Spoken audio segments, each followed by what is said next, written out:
Khiva fut autrefois un centre du commerce d'esclaves, une cité effrayante au sortir de l'éprouvante traversée du désert. Aujourd'hui, c'est une ville-musée accueillante où les 3000 habitants de la vieille ville redonnent vie aux traditions.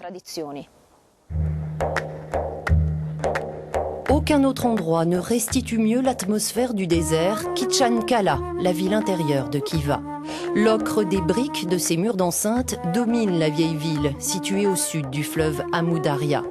Khiva fut autrefois une oasis, la dernière étape avant le désert pour les caravanes qui se rendaient en Perse.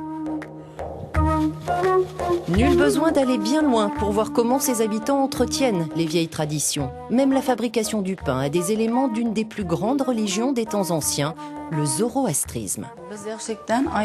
Les secrets de la fabrication du pain se transmettent de génération en génération. Nous l'enseignons à nos filles parce que c'est notre tradition nationale. Ma mère m'a appris comment faire et ma grand-mère l'a appris à ma mère. À Khiva, on cuit le pain en plein air dans des fours aux parois d'argile. On en trouve plusieurs sur l'une des principales places de la ville intérieure.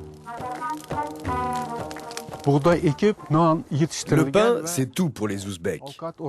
Dans l'Avesta, le livre du zoroastrisme, il est dit que le pain est sacré et qu'il peut vous rendre fort et sain. Dans notre tradition, il a longtemps été l'aliment principal.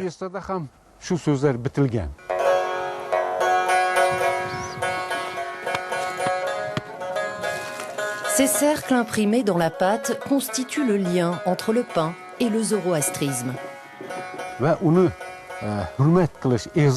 Les dessins que vous voyez sur le pain symbolisent le soleil, objet de culte dans le zoroastrisme. C'était un symbole de paix, de bonne volonté et de bonheur, et on le retrouve sur les bâtiments religieux.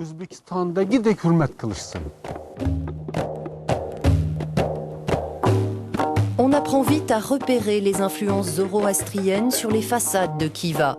Même les mosquées et les écoles coraniques portent les symboles de différentes religions, comme pour rappeler que la ville de la route de la soie était un carrefour des philosophies, des religions et des cultures.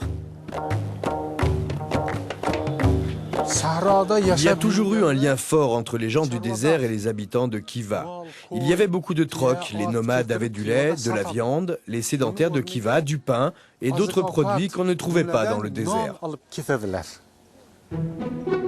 À peine 2 heures de route de Khiva s'étendent les steppes arides du Khorezm. Cette région est considérée comme le berceau d'une des plus grandes civilisations d'Asie centrale. On y a retrouvé les vestiges de nombreuses cités et palais.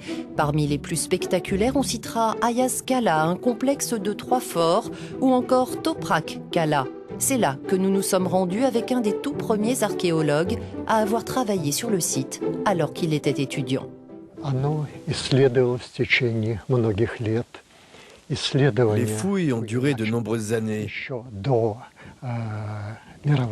Elles ont commencé avant la Seconde Guerre mondiale, en 1938-1939, et ont continué après-guerre.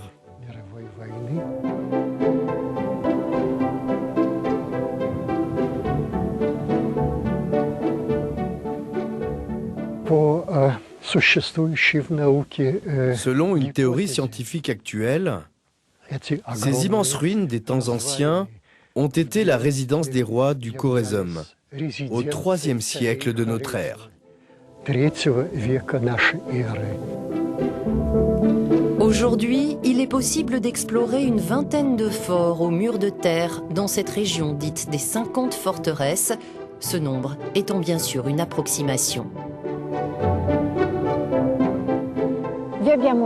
Après les secrets de Samarcande, les marchés de Boukhara et les traditions de Khiva, notre aventure sur l'ancienne route de la soie arrive à son terme dans le désert de Kizilkoum. Notre journal de voyage et les 3 épisodes de notre série Ouzbekistan Life vous attendent sur notre site internet.